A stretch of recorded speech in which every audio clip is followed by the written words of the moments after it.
Okay, everyone, I need your help because I just moved into this apartment a few months ago and I flipped this switch and it made that noise and it scared the daylights out of me.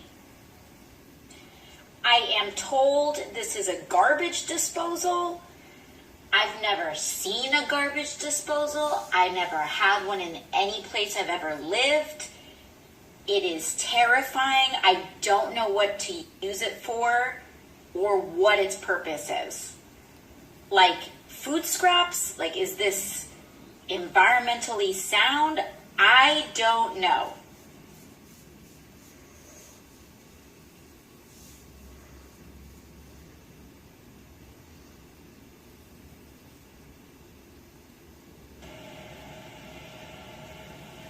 Boo!